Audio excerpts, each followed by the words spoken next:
Welcome, Swathi to Better Tech. Can you please introduce yourself to our audience?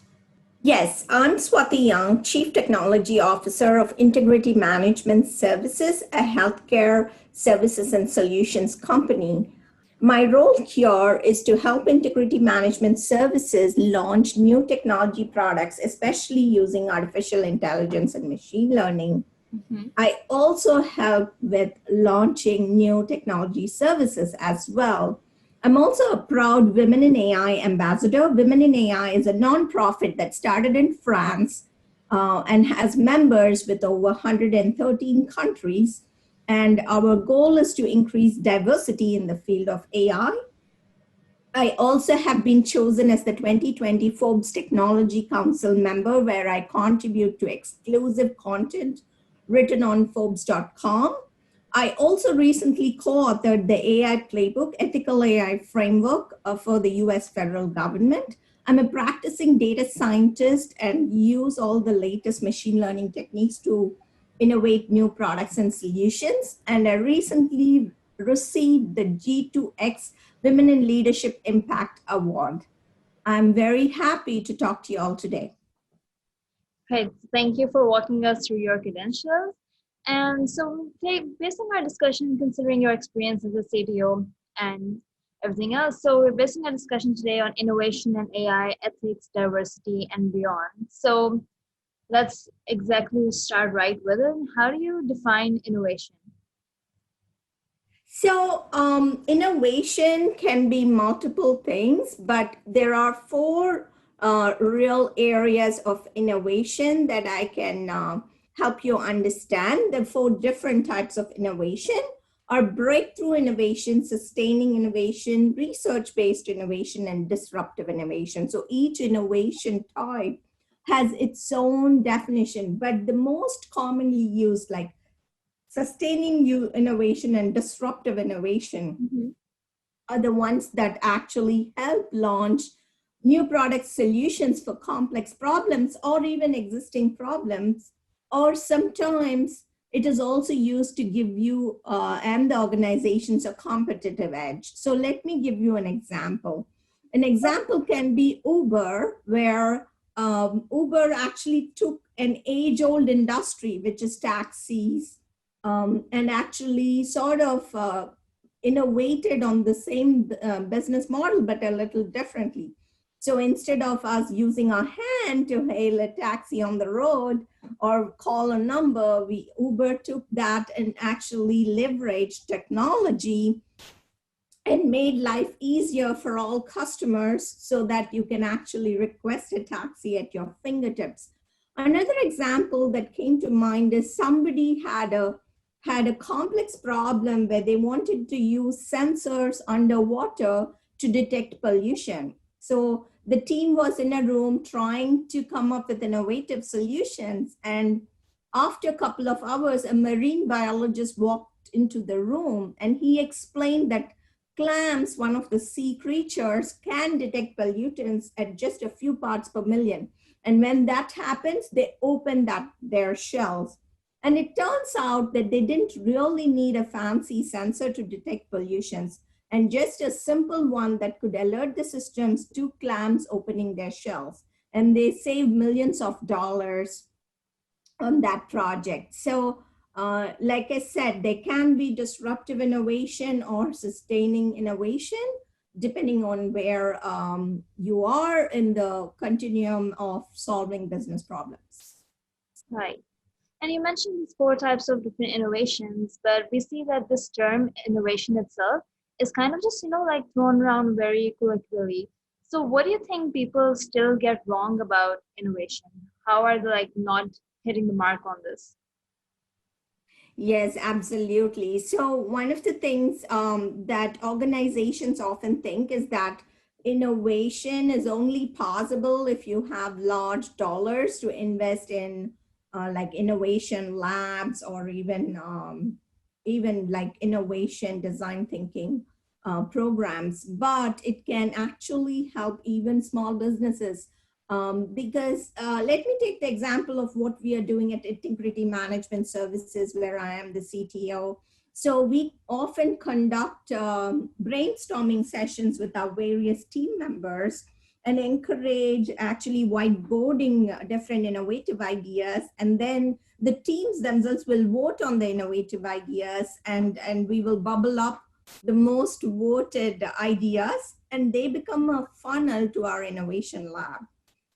And we are a woman-owned small business. And other best kept secret for small and medium-sized businesses is that you can actually get grants from the federal government or any large NGO that's actually providing grants. I do know that NIH, National Institute of Health, provides a lot of grants in the healthcare space.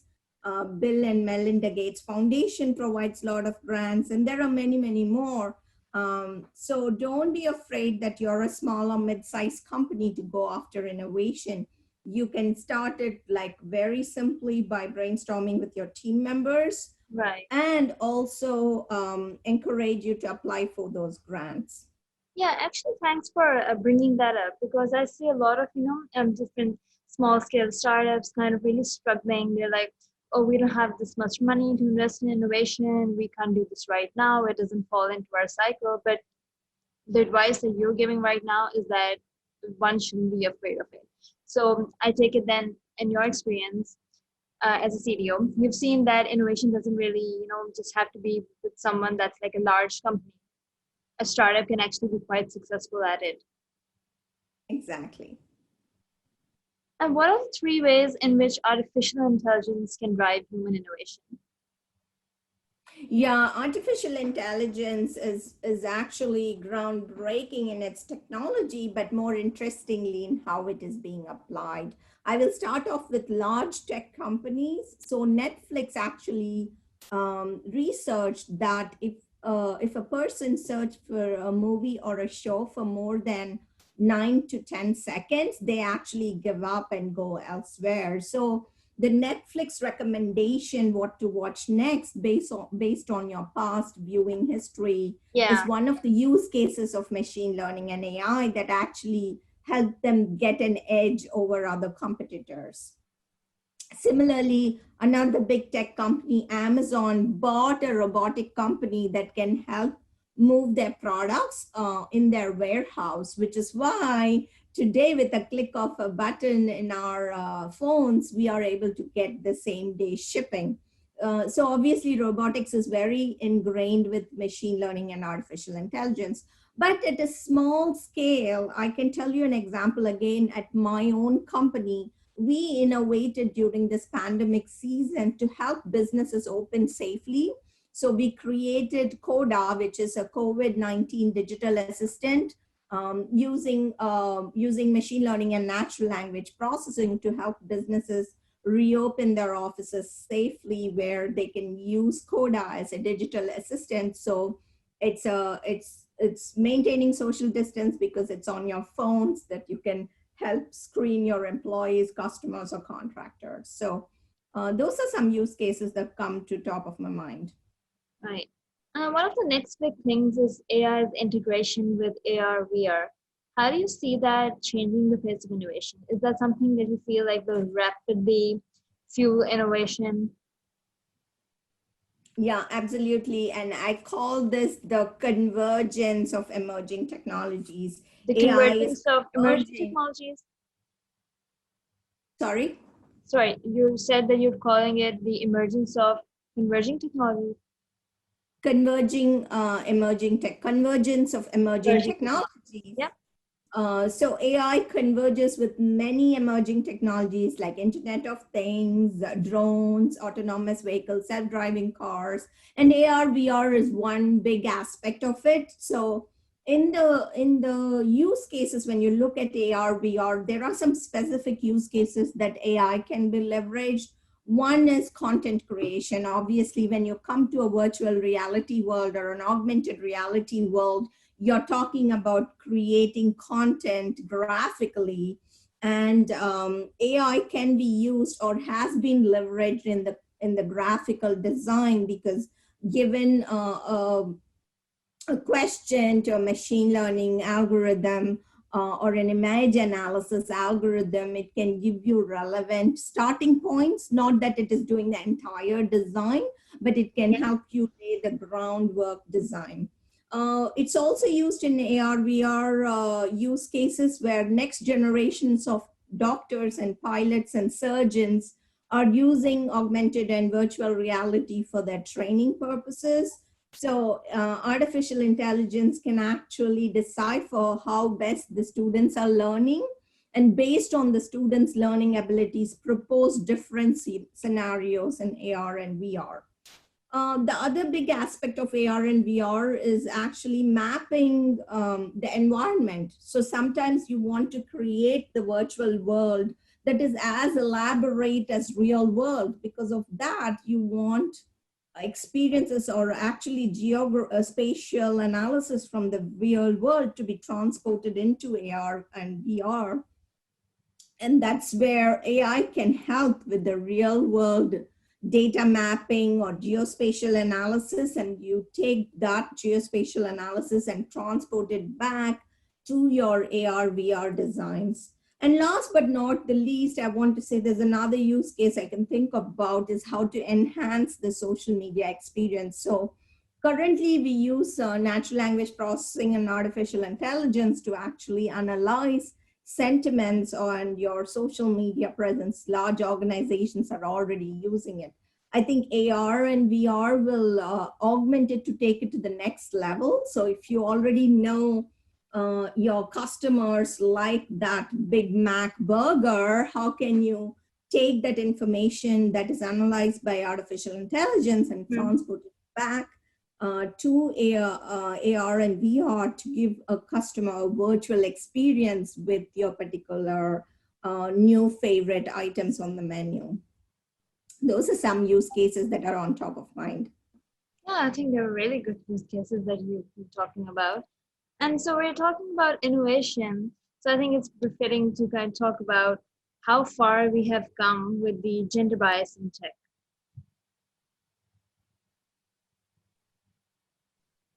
Sorry, how far have we come with gender bias? Yeah, Is your question? yeah. So as in, how much progress have we made in this aspect? Because previously, historically, we see that it's more of like a male-dominated industry, and with more and more women coming in tech right now. So how do you see this place going? Is it with respect specifically to innovation?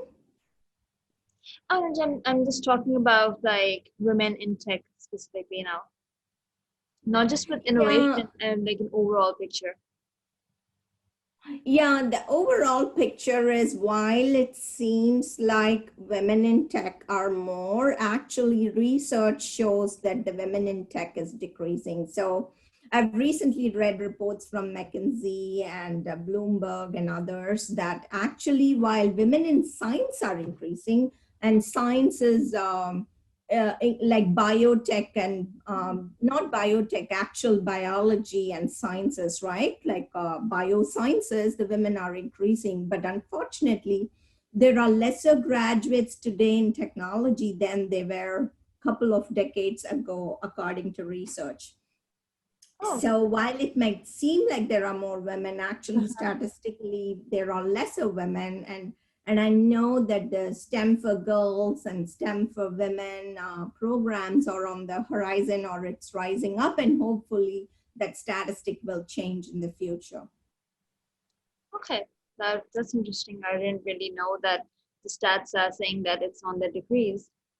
But I was also reading that an article was saying that women are the key to scaling up artificial intelligence and data science. So how far do you believe that to be true then? Absolutely, that is really, really true. And I often talk about it at my keynotes internationally and in the United States.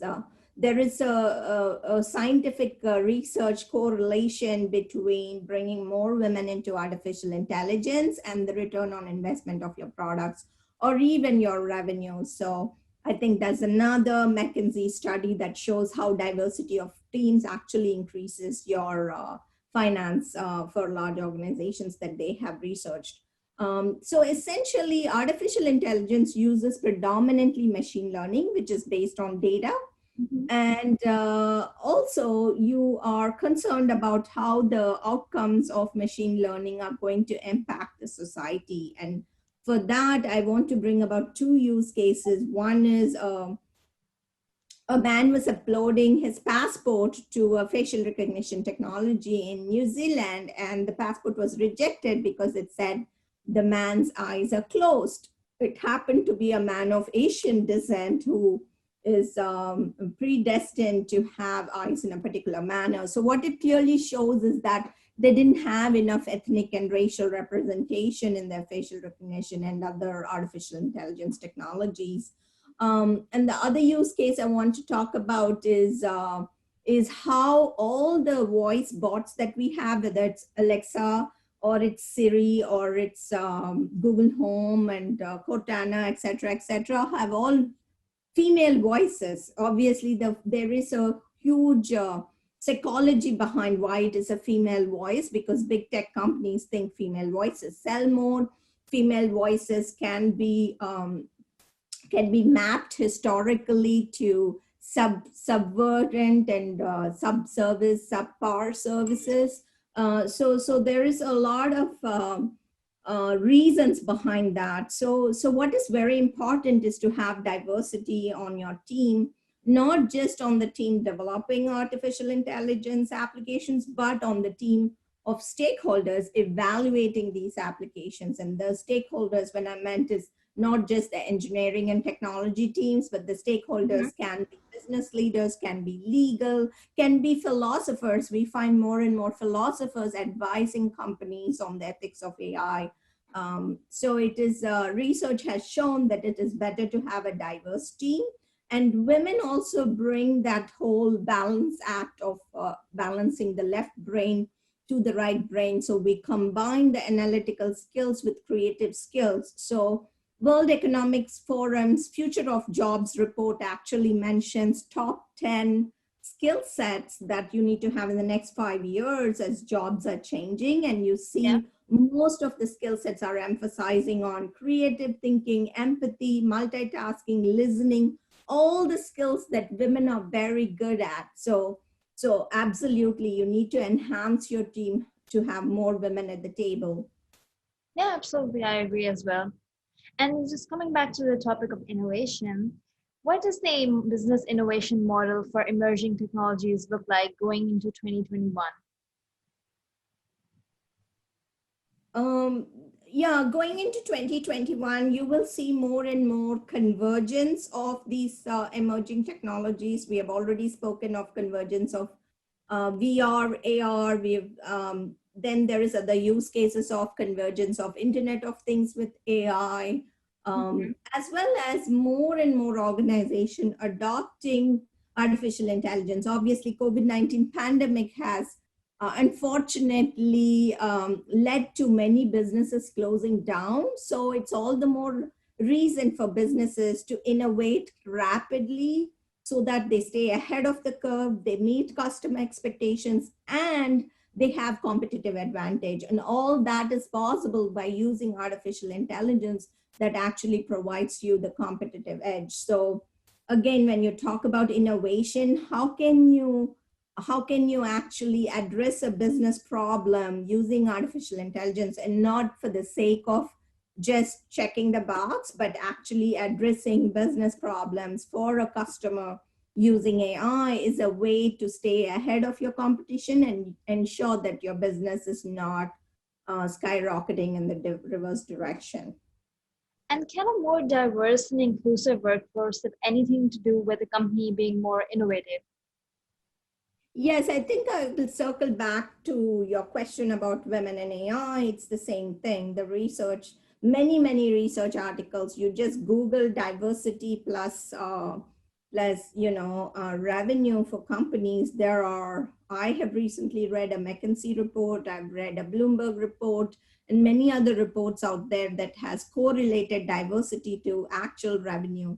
Because think about it, if people who look and think like you are at the table, you are not addressing your solution and problems for a global population and global customer personas. The Yeah. world has shrunk in size, and today we have such diverse population wherever you go. So if you're not thinking of addressing the needs of various types of customers, you're missing out a large portion of your business model and revenue. So the more diversity you have on your team is going to address different customer personas, as well as ask questions that only different perspectives and different backgrounds can bring to the table. So there definitely research has proven that, and we know that. I have experienced multiple times, the more diverse the team is, the different questions are brought to the horizon.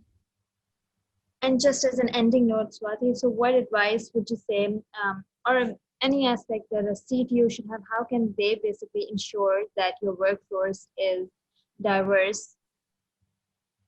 Sorry, are you saying how can organizations ensure? A CTO specifically.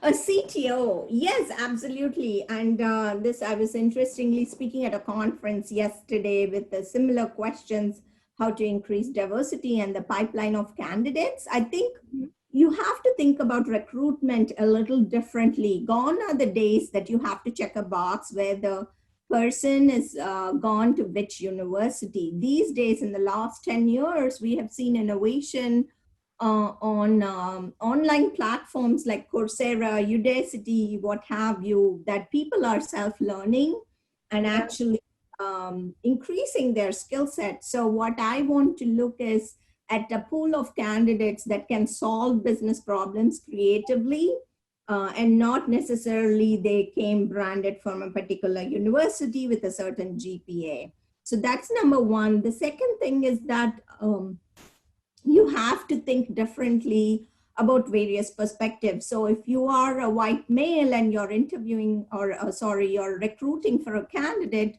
I think you need to start thinking differently about the candidates and not necessarily what your expectations is. I have been given feedback in the last 5 years multiple times on sometimes I'm aggressive, sometimes I'm not so aggressive. And these are all coming from different my colleagues and coworkers who don't have the same perspectives as it is coming from a woman. So understand the different people, and today in 2020 we not only have men and women, we have trans, we have non-binary and other genders, and everybody brings a different perspective to the table. So open your eyes and think about various perspectives, as well as make sure you include language that is inclusive. There is a lot of research out there to use specific terms and language around your job position description, and not necessarily look for that Ivy League university or any GPA that you're expecting. If they're able to solve a problem for you, you should give them a shot. Yeah. All right, Swathi, thank you so much for taking the time out for this and being on Better Tech today. Thank you so much, Amna. Nice speaking to you today.